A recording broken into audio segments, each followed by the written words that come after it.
السلام علیکم ورحمۃ اللہ وبرکاتہ۔ میں انتھی تھی، میرا کہیں پہ رشتہ نہیں ہو رہا تھا، لیکن اچانک ایک بڑے گھر میں رشتہ طے ہو گیا۔ حیرت کی بات تھی کہ وہاں کی سب عورتیں انتھی تھیں۔ تبھی جب میں حاملہ ہوئی تو شوہر ڈاکٹر سے دوائی لے آیا تاکہ ہماری اندھی بیٹی پیدا ہو۔ میں حیران تھی کہ ایسا کیوں ہے، اور ایک دن میں نے اپنے شوہر کی باتیں سن لیں، وہ اندھی عورتوں سے۔ آج میں بے حد خوش تھی کیونکہ آج میری زندگی کا ایک بہت ہی اہم دن تھا۔ آج مجھے وہ خبر ملی تھی جس کا شاید ہر عورت کو اپنی زندگی میں انتظار ہوتا ہے، اور یہ خبر پا کر میرا دل بے حد مسرور ہوئے چلے جا رہا تھا کہ میں حاملہ ہوں اور جلد ہی ایک چھوٹے سے بچے کی ماں بن جاؤں گی۔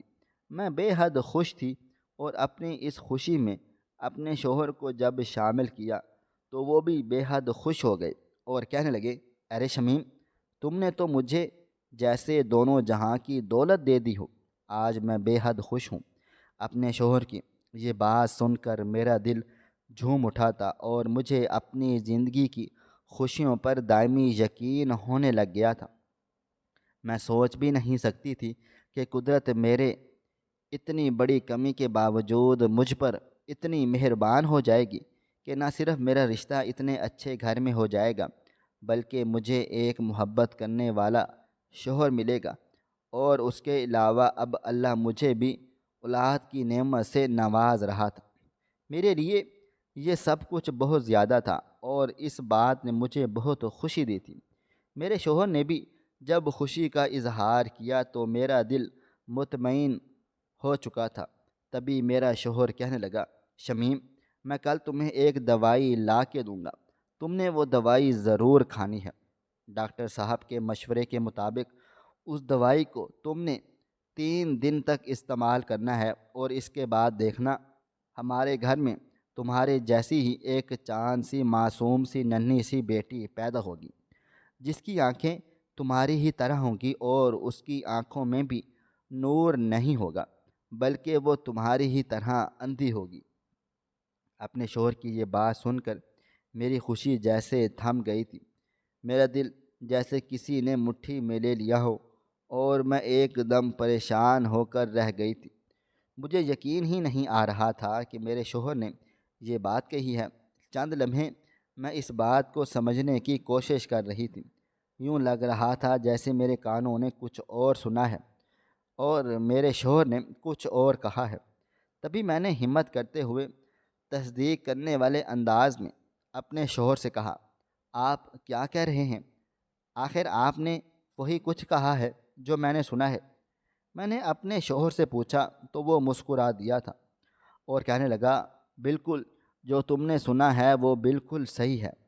مجھے ایک ایسی بیٹی چاہیے جس کی آنکھیں تمہاری طرح بے نور ہوں، اور وہ دنیا کو نہ دیکھ سکتی ہو۔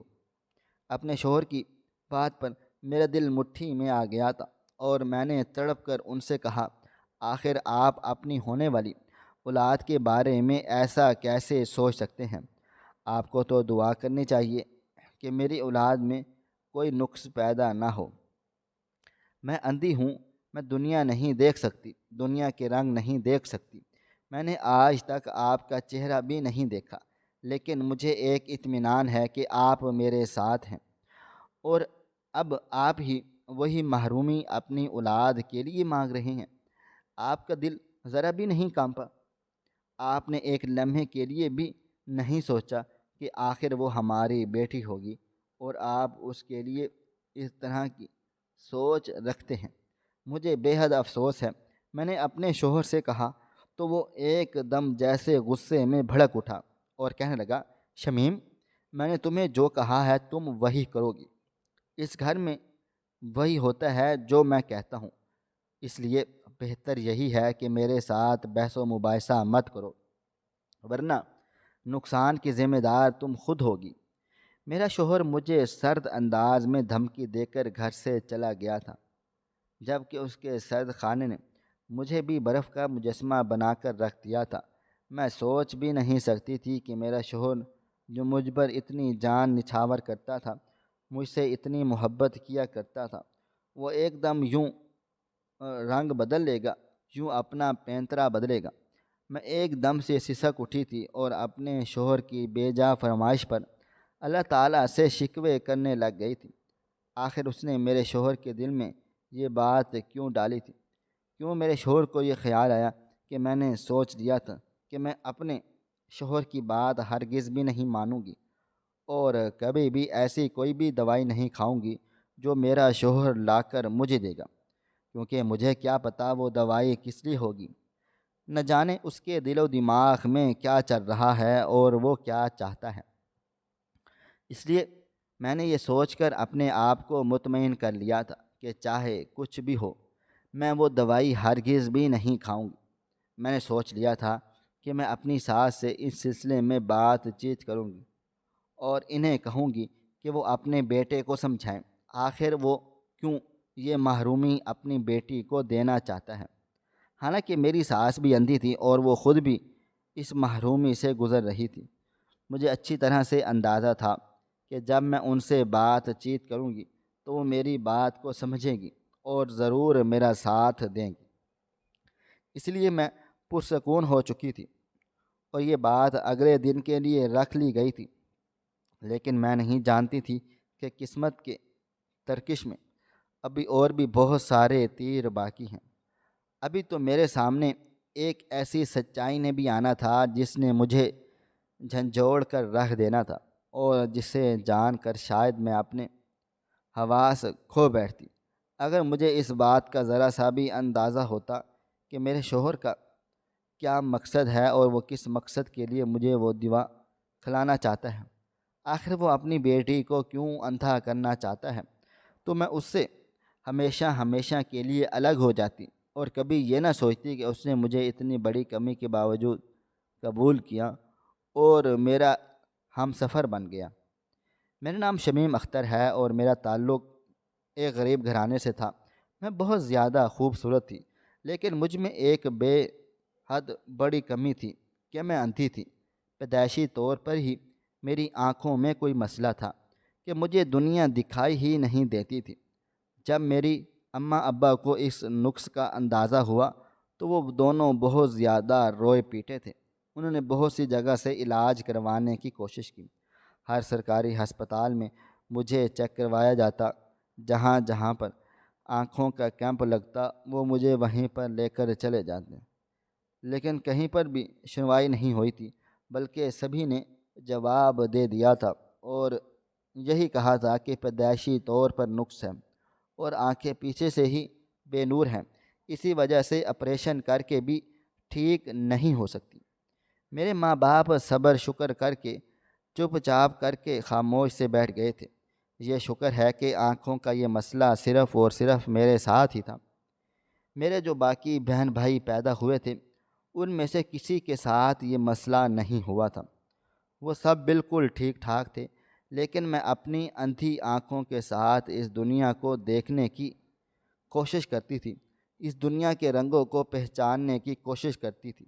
بہت مشکلوں سے میں نے اس بات سے سمجھوتا کیا تھا کہ میں سکول نہیں جا سکی تھی، پڑھائی نہیں کر سکی تھی، حالانکہ اپنے بہن بھائیوں کو جب پڑھتے ہوئے دیکھتی، سکول آتے جاتے محسوس کرتی، تو میرا دل خون کے آنسو روتا تھا اور میں اکثر اللہ تعالیٰ سے اس بات کا شکوہ کر دیتی تھی کہ اس نے مجھے نامکمل کیوں بنا دیا ہے، اگر اس نے مجھے اتنی ہی بڑی کمی کیوں دی ہے، آخر میں نے ایسا بھی کون سا گناہ کر لیا تھا کہ اللہ تعالیٰ نے مجھے اتنی بڑی آزمائش کے لیے چن لیا تھا۔ میں رو رو کر اللہ تعالیٰ سے فریاد کرتی تھی کہ وہ میری آنکھوں کا نور لوٹا دے، وہ میری آنکھوں کو دیکھنے کے قابل بنا دے، لیکن میری وہ دعائیں، میری ریاضتیں اور میری کوششیں کسی بھی کام نہیں آئی تھیں اور میں اندھی کی اندھی ہی رہ گئی تھی۔ میں جوان ہوئی تو میرے ماں باپ کو میری شادی کی فکر ستانے لگ گئی تھی۔ وہ تو پہلے ہی غریب تھے، جہیز کے نام پر کچھ دے بھی نہیں سکتے تھے، لیکن ان کے دل میں اس بات کا ارمان تو ضرور تھا کہ وہ اپنی بیٹی کو بیاہ دیں اور اسے بھی اپنے گھر میں بسا ہوا دیکھیں۔ اس سلسلے میں انہوں نے میرے لیے رشتہ ڈھونڈنا شروع کر دیا تھا، لیکن بہت کوششوں کے باوجود کوئی بھی رشتہ نہیں مل پا رہا تھا، کیونکہ میری سب سے بڑی کمی میرا اندھا ہونا تھا، اور کوئی بھی مجھے اس اندھے پن کے ساتھ قبول کرنے کو تیار ہی نہیں تھا۔ حالانکہ اگر میں اندھی تھی تو میری چھٹی حس بہت زیادہ تیز تھی۔ میں بہت سارے معاملات کو بھانپ لیتی اور اپنے بہت سارے کام بخوبی خود بخود نمٹا دیتی تھی، لیکن لوگوں کو یہ بات سمجھ نہیں آتی تھی۔ انہیں تو ایک مکمل لڑکی چاہیے ہوتی تھی جو ان کا گھر چلا سکے، کام کاج کر سکے، اور میں ایسی نہیں تھی کہ ماں باپ نے جتنے بھی رشتے دیکھے تھے سب مجھے مسترد کر کے چلے گئے تھے۔ اس بات نے میرے اعتماد کو بہت زیادہ خراب کر دیا تھا، اور میں اندر ہی اندر چڑچڑی ہوتی چلی جا رہی تھی۔ بات بات پہ لڑنا اور اپنے بہن بھائیوں کے ساتھ الجھنا جیسے میرا معمول سا بنتا چلا جا رہا تھا۔ اماں کی اکثر باتیں سنتی تھی، جب وہ ابا سے یہ کہتی، ارے کریم بخش، نہ جانے ہماری شمیم کی قسمت کیسی ہے، پہلے اللہ نے اسے آنکھوں کی محرومی دی اور اب اس کے لیے رشتہ تلاش کر رہے ہیں۔ اتنی اچھی شکل ہونے کے باوجود بھی اس کا رشتہ صرف اس کی آنکھوں کی وجہ سے نہیں ہو پا رہا۔ میرا دل خون کے آنسو روتا ہے۔ اماں بے اختیار سسک اٹھتی تو ابا اسے دلاسا دینے کے قابل بھی نہ رہتے تھے، کیونکہ وہ خود بھی اسی پریشانی میں مبتلا رہے تھے، اور ان دونوں کی پریشانیوں کو دیکھ کر میرا دل خون کے آنسو بہتا جاتا تھا، لیکن کیا کرتے، یہ تو ہمارے بس میں نہ تھا۔ تبھی ایک دن اچانک رشتے کروانے والی ہمارے گھر چلی آئی اور اماں کو لے کر اندر کمرے میں چلی گئی۔ میں بے ساختہ خلا میں تکتے ہوئے محسوس کرنے لگ گئی تھی کہ ضرور کوئی آج خاص بات ہے جو وہ اتنی جلد بازی میں آئی ہے اور اماں کو لے کر کمرے میں چلی گئی ہے۔ نہ جانے کیا بات ہے، کیا معاملہ ہے، سب خیر تو ہو۔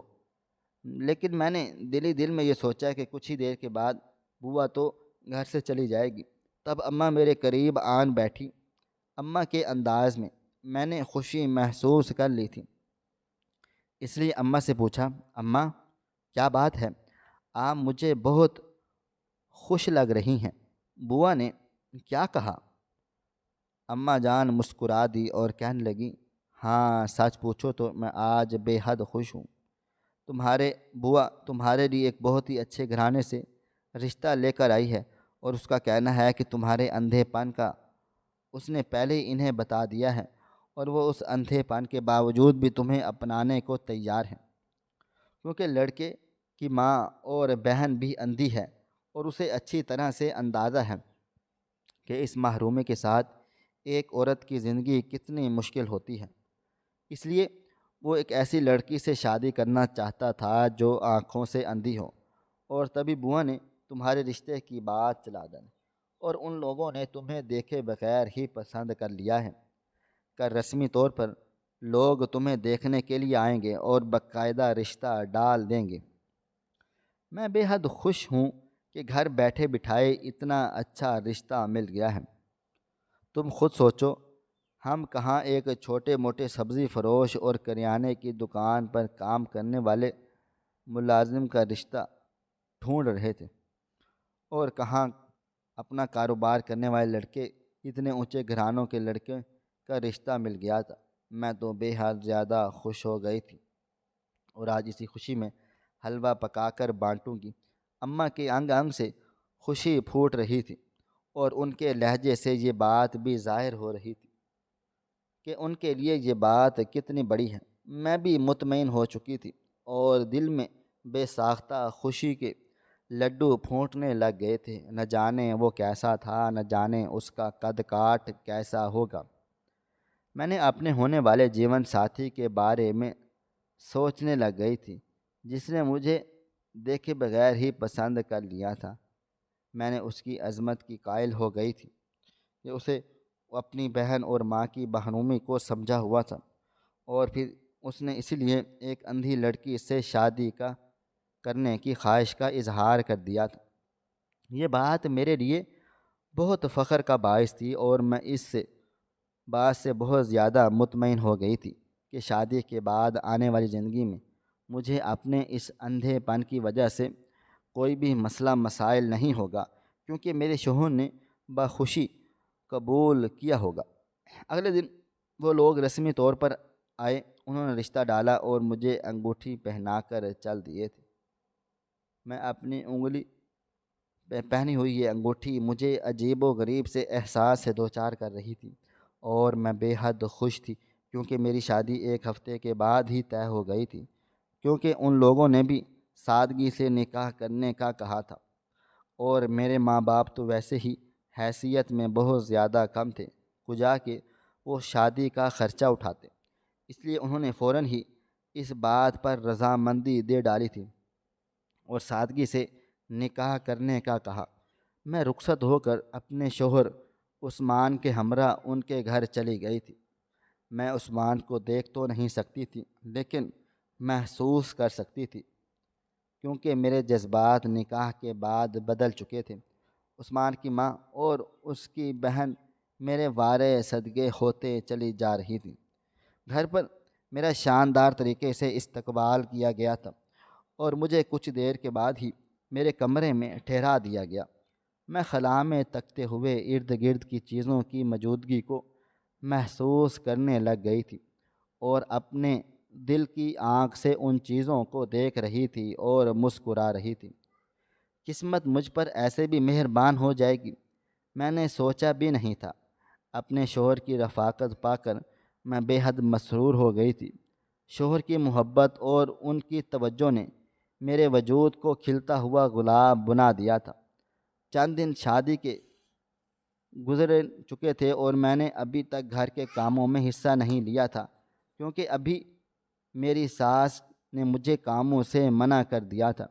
میں یہاں پر جب سے بیاہ کر آئی تھی، سارا دن گھر پر اکیلی ہی ہوتی تھی، کیونکہ صبح صبح میری نند اور ساس کام پر چلی جاتی تھی۔ میں نے جب شوہر سے ان کے کام کی نوعیت کے بارے میں پوچھا تو وہ کہنے لگ گئے تھے وہ دونوں میرے ساتھ ہی بزنس سنبھالتی ہیں، اس کے علاوہ ان کا بوتیک بھی ہے اور وہ وہاں پر بھی چلی جاتی ہیں، اس لیے سارا دن لگ جاتا ہے، اور تمہیں بھی کام شروع کروا دوں گا، تم ذرا تھوڑی سیٹل ہو جاؤ، اس کے بعد دیکھتے ہیں۔ اپنے شوہر کے منہ سے یہ باتیں سن کر میرے دل میں ایک اور فخر سر اٹھانے لگ گیا تھا۔ میرا شوہر اتنا ماڈرن ذہن کا ہے کہ وہ اپنی بیوی کے کام اور بزنس کو برا نہیں سمجھتا۔ اس کی ماں اور بہن بھی کام کاج کرتی ہیں، اور اسے اس بات پر کوئی اعتراض بھی نہیں، چونکہ میری ساس اور نند دونوں صبح صبح کام پر چلی جاتی تھی، اس لیے میری ملاقات ان سے شام کو ہی ہوتی تھی، جب وہ واپس آتی تھیں، اور پھر واپس آنے کے بعد وہ دونوں مل کر کچن کا کام کاج کر لیتی تھیں۔ اب میں نے بھی زور زبردستی ان کے ساتھ ہاتھ بٹانا شروع کر دیا تھا، کیونکہ مجھے اس طرح سے فارغ رہنا اچھا بھی نہیں لگتا تھا، اور پھر جس طرح سے وہ کام سے واپس آ کر گھر پہ کچن کا کام نپٹاتی تھی تو مجھے بے حد شرمندگی ہوتی تھی۔ شادی کو 2 مہینے ہو چکے تھے اور ابھی تک ایسے ہی روٹین چل رہی تھی، جب ایک دن میری طبیعت خراب ہوئی اور میں بے ہوش ہو کر گر گئی تھی۔ میرا شوہر مجھے فوراً ڈاکٹر کے پاس لے کر چلا گیا، اور ڈاکٹر نے جب مجھے یہ خبر سنائی کہ میں حاملہ ہوں تو بے اختیار میرے وجود میں گلاب کھل اٹھے تھے۔ مجھے یقین ہی نہیں آ رہا تھا کہ میرے وجود کے اندر ایک ننھی منھی سی جان پل رہی ہے۔ میں بے حد خوش ہو گئی تھی، اور اپنی خوشی میں نے اپنے شوہر کو بھی شامل کیا، لیکن جب ان کی طرف سے مجھے یہ بات سننے کو مل گئی تھی تو میرا دل مٹھی میں آ گیا تھا، اور میں نے سوچ لیا تھا کہ میں ہرگز ایسا نہیں کروں گی جو محرومی میں نے ساری زندگی برداشت کی ہے اور جس کی وجہ سے مجھے اتنی زیادہ مشکلات پیش آئی ہیں، میں وہ محرومی کبھی اپنی بیٹی کو نہیں دوں گی۔ اس لیے میں نے اگلے ہی دن شام کے وقت موقع دیکھ کر اپنی ساس سے بات کی اور انہیں کہا، اماں آپ عثمان کو سمجھائیں، وہ مجھ سے ایسا مطالبہ کر رہے ہیں، میں کبھی بھی یہ نہیں کر سکتی۔ آپ خود سوچیں، جو محرومی آپ نے ساری زندگی دیکھی ہو، اسی محرومی سے آپ کی پوتی گزرے تو آپ کو کیسا لگے گا؟ جب کہ میری باتوں کو سن کر میری ساس نے میرا شانہ تھپ تھپا دیا تھا اور کہنے لگی، میری بچی، میرے بیٹے نے تجھے جو بھی کہا ہے وہی کر لو، کیونکہ ایسا ہی ہونا ہے۔ ہمارے ہاں عورتیں اندھی ہی پیدا ہوتی ہیں، اور وہ تیری بھلائی کے لیے ہی یہ سب کچھ کہہ رہا ہے۔ اگر تو اس کی بات نہیں مانے گی تو وہ کوئی انتہائی قدم اٹھا لے گا، اس لیے میں تجھے پہلے ہی خبردار کر رہی ہوں۔ میری ساس نے ٹھنڈے ٹھار لہجے میں کہا، جس نے مجھے ساکت کر کے رکھ دیا تھا۔ میں سوچ بھی نہیں سکتی تھی کہ اماں بھی میرے شوہر کا ساتھ دیں گی۔ میں خاموش ہو گئی تھی اور چپ چاپ اپنے کمرے میں واپس چلی گئی تھی، اور سب کے بارے میں سوچ سوچ کر پریشان ہوتی رہی تھی کہ آخر میرا شوہر ایسا کیوں چاہ رہا ہے، آخر وہ اندھی عورتوں کو کیوں پسند کرتا ہے۔ تبھی میرے دل میں خیال آتا، کہیں اماں اور میری نند کو میرے شوہر نے تو اندھا نہیں کیا، یا پھر پیدائشی طور پر ان میں نقص تھا۔ اس طرح طرح کے خیالات مجھے ستا رہے تھے۔ آج عثمان کو ویسے بھی آنے میں دیر ہو چکی تھی، اور ابھی تک وہ گھر بھی نہیں آئے تھے۔ نہ جانے رات کا کون سا پہر تھا جب میں اپنے کمرے سے باہر نکلی تھی۔ میں نے سوچا تھا کہ اماں سے عثمان کے بارے میں پوچھتی ہوں کہ آخر وہ اب تک گھر میں کیوں نہیں لوٹے۔ ان کے کمرے کی طرف جاتے ہوئے مجھے سرگوشی نما آوازیں سنائی دی تھیں۔ عثمان میری ساس سے کہہ رہے تھے، اماں، آپ اسے سمجھائیں وہ میری لائی ہوئی دوائی کھا لیں، ورنہ مجھ سے برا کوئی بھی نہیں ہوگا۔ آپ اچھی طرح سے جانتی ہیں کہ میں اپنے کاروبار میں کوئی بھی نقصان برداشت نہیں کر سکتا، اور اگر میرے کاروبار کا نقصان ہو گیا تو میں اس عورت کو اس گھر میں ہرگز بھی برداشت نہیں کروں گا۔ عثمان کی یہ ساری باتیں سن کر میں ایک لمحے کے لیے حیران و پریشان رہ گئی تھی۔ نہ جانے وہ کون سے کاروبار کے نقصان کی بات کر رہے ہیں، نہ جانے وہ ایسا کیوں چاہتے ہیں۔ تب میری ساس دھیمے سے بولی، تو فکر مت کر، میں اسے سمجھا دیا ہے کہ وہ دوائی لے کر آئے اور اسے بتا دیں۔ اب ہم صرف اس کی خاطر تو اپنا کاروبار ٹھپ نہیں کر سکتے۔ ابھی تو ہم نے اسے کام پر بھی نہیں لگایا، کیونکہ مجھے یہ شک تھا کہ کہیں وہ شور نہ مچا دے اور سب کو ہماری حقیقت نہ بتا دے۔ اس لیے میں طریقے سے اسے اس لائن پر لانا چاہتی، لیکن اب وہ حاملہ ہو گئی ہے اور اب ہمیں انتظار کرنا پڑے گا۔ میری ساس کا لہجہ بھی اس وقت بدلا ہوا تھا، اور ان باتوں نے مجھے الجھن میں مبتلا کر دیا تھا کہ آخر ایسا کون سا کام ہے، کون سا کاروبار ہے جس پر مجھے بھی لگنا ہوگا۔ تبھی میرا شوہر کہنے لگا، بالکل اماں، آپ صحیح کہہ رہی ہیں۔ جیسے ہی یہ بچہ جنم دے کر فارغ ہوگی، ویسے ہی اسے بھی یہ کام پر لگا دیں گی۔ وہ جو مین بازار کی بلڈنگ کے قریب بڑا سا سگنل ہے نا، اسے میں وہاں پر کھڑا کروں گا، کیونکہ یہ خوبصورت ہے اور سگنل پر بڑی بڑی گاڑیاں آ کر رکتی ہیں۔ وہاں پر اسے اچھی خاصی بھیک ملا کرے گی، اور اس کی خوبصورتی کی وجہ سے لوگ رکا بھی ضرور کریں گے، اور اسے کچھ نہ کچھ عنایت ضرور کر کے چلے جائیں گے۔ اس لیے یہ میرے لیے ایک بہت بڑی کمائی کا ذریعہ بن سکتی ہے۔ آپ لوگ فکر مت کریں، ابھی تو مجھے کچھ عرصہ صبر کر کے نکالنا ہوگا، اور پھر جب یہ بچہ جنم دے کر فارغ ہو گئی تو پھر میرے بھی وارے نیارے ہو جائیں گے۔ اپنے شوہر کے منہ سے یہ سب سن کر میرے تو پیروں تلے سے زمین ہی نکل گئی تھی۔ مجھے تو یقین ہی نہیں آ رہا تھا کہ عثمان کا یہ کاروبار ہوگا۔ ان کی ماں اور بہن بھی شہر میں مختلف جگہوں پر بھیک مانگنے کے لیے چلی جاتی ہیں۔ یہ ایک پورا گروہ تھا، پورا ایک گینگ تھا جو یہ کام کاج کر رہا تھا۔ عثمان کے پاس اور بھی کافی سارے عورتیں تھیں جو اسی کام سے منسلک تھیں، اور وہ سب آنکھوں سے اندھے تھے۔ میں یہ حقیقت جان کر پوری جی جان سے کانپ کر رہ گئی تھی۔ میں سوچ بھی نہیں سکتی تھی کہ میرے ساتھ اتنا بڑا دھوکہ ہوگا۔ قسمت میرے اوپر ایسا وار کر دے گی کہ میں در سے تڑپتی ہوئی رہ جاؤں گی۔ میں خاموشی سے اپنے کمرے کی طرف بڑھ گئی تھی۔ سمجھ نہیں آ رہی تھی کہ کس طرح اس حقیقت کا سامنا کروں، کیسے اپنے شوہر کی باتوں کا زہر اپنے اندر اتاروں۔ کیسے میں ان کی بات مانوں؟ میرا تو سر چکرا کر رہ گیا تھا۔ رہ رہ کر بار بار یہی خیال ستا رہا تھا کہ مجھے دھوکہ دیا گیا ہے، لیکن میں نے سوچ لیا تھا چاہے کچھ بھی ہو جائے میں یہ کام نہیں کروں گی۔ میں اپنے گھر واپس چلی جاؤں گی اور وہیں پر اپنا بچہ پیدا کروں گی، میں یہاں پر نہیں رہوں گی۔ اس سوچ کا آنا میرے دل کو مطمئن کر گیا تھا اور میں اب صبح کا انتظار کر رہی تھی۔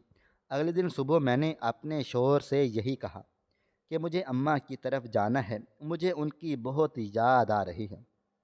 میرا شوہر کہنے لگا، ٹھیک ہے، میں تمہیں اماں کی طرف چھوڑ کر آتا ہوں، لیکن ایسا کرو، پہلے یہ دوائی کھا لو اور اس کے بعد اماں کے پاس 3 4 دن رک جانا، مجھے کوئی بھی اعتراض نہیں ہوگا۔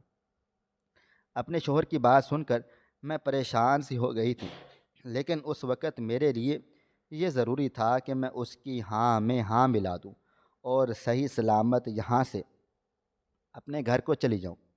اس لیے میں نے اس سے دوائی پکڑ لی اور اس کے سامنے منہ میں ڈالنے کا ناٹک کیا اور پانی نگل لیا۔ میرا شوہر بھی جیسے مطمئن سا ہو گیا تھا اور اسی وقت مجھے لے کر اماں کی طرف چلا آیا تھا۔ اماں جو اتنے دنوں کے بعد مجھے یوں اچانک آتے ہوئے دیکھا تو بہت زیادہ خوش ہو گئیں اور ہمیں ہاتھوں ہاتھ لیا گیا۔ اماں کی خوشی کو میں سمجھ سکتی تھی، لیکن میں اس طرح اب وہاں پر نہیں رہ سکتی تھی۔ میں نے آتے ہی اماں کو ابھی کچھ نہیں بتایا تھا۔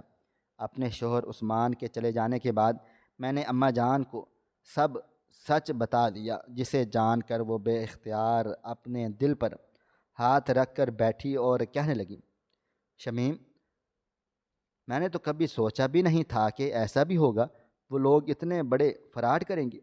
دیکھو تو اپنی ماں اور بہن کو اندھا کر کے اسی کام پر لگایا ہوا ہے۔ تبھی میں کہوں کہ انہوں نے تجھے کیسے قبول کر لیا، جبکہ ساری دنیا تیرے اندھے پن کا مذاق اڑاتی ہے اور تجھے اسی وجہ سے دھتکار کر چلی گئی۔ تو نہ جانے اس شخص نے تجھے کیسے قبول کر لیا ہے۔ اب تو کیا کرے گی؟ اماں بے اختیار دل پر ہاتھ رکھ کر پریشان ہوئی بیٹھی تھی، جبکہ میں نے اماں کو صاف صاف کہہ دیا تھا کہ میں اب واپس نہیں جاؤں گی۔ لیکن شمیم، پھر تیری باقی بہنیں کیسی بیاہی چلی جائیں گی؟ اماں پریشان ہو گئی تھی، لیکن میں بھی کیا کرتی؟ میں اس طرح سے اپنی زندگی تباہ و برباد نہیں کر سکتی تھی، اس لیے اماں کے گھر پر رک گئی۔ عثمان جب 3 4 دنوں کے بعد مجھے لینے کے لیے آیا تو میں نے انہیں صاف صاف کہہ دیا تھا کہ میں ان کے ساتھ نہیں جاؤں گی، کیونکہ مجھے وہاں پر اپنی جان کے علاوہ اپنی معصوم ننھی سی بیٹی کی جان کا بھی خطرہ ہے اور میں یہیں رہ کر بچہ جنم دوں گی۔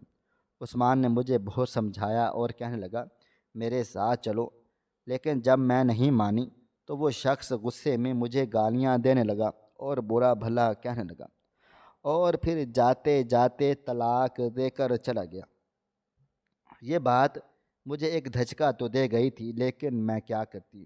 میں کیسے ایک ایسے کاروبار کا حصہ بن سکتی تھی جو میں نے کبھی زندگی میں کرنے کا سوچا بھی نہیں تھا؟ میرے ماں باپ محنت کش اور سفید پوش لوگ ضرور تھے، وہ کبھی کسی کے آگے ہاتھ نہیں پھیلاتے تھے اور نہ ہی انہوں نے کبھی ہمیں اس بات کی تربیت دی تھی، تو پھر میں ایسے کیسے کر سکتی تھی؟ اس لیے میں نے سوچ لیا تھا کہ میں اپنے شوہر کے اس گھناؤنے کام کا حصہ نہیں بنوں گی اور اپنی اولاد کو بھی نہیں بننے دوں گی۔ آج اس بات کو گزرے ہوئے تقریباً کوئی 10 برس ہو چکے ہیں۔ میری ایک بہت ہی خوبصورت اور پیاری بیٹی ہے، میں نے اسے اسکول میں داخل کروایا ہوا ہے اور وہ ماشاءاللہ جسمانی طور پر بالکل صحت مند ہے۔ وہ پڑھتی ہے اور اس کی آواز سن کر ایسا محسوس کر کے میرے دل کے اندر ڈھیروں اطمینان اور سکون اترتا چلا جاتا ہے اور مجھے اپنے فیصلے پر فخر محسوس ہوتا ہے۔ اگر میں اس وقت ہمت نہ دکھاتی اور بزدل بن کر عثمان کے ساتھ چلی جاتی تو شاید آج میں بھی کہیں کسی سڑک کے اوپر کھڑی بھیک مانگ رہی ہوتی اور میری بیٹی بھی یوں ہی کسی سگنل پر کھڑے ہو کر ہاتھ پھیلا رہی ہوتی، جو مجھے کسی طور پر بھی گوارا نہیں تھا۔ ناظرین، آپ کو ہماری آج کی کہانی کیسی لگی؟ کمنٹ باکس میں اپنی رائے کا اظہار ضرور کریں۔ ملتے ہیں کل ایک نئی اور دلچسپ کہانی کے ساتھ۔ اللہ حافظ۔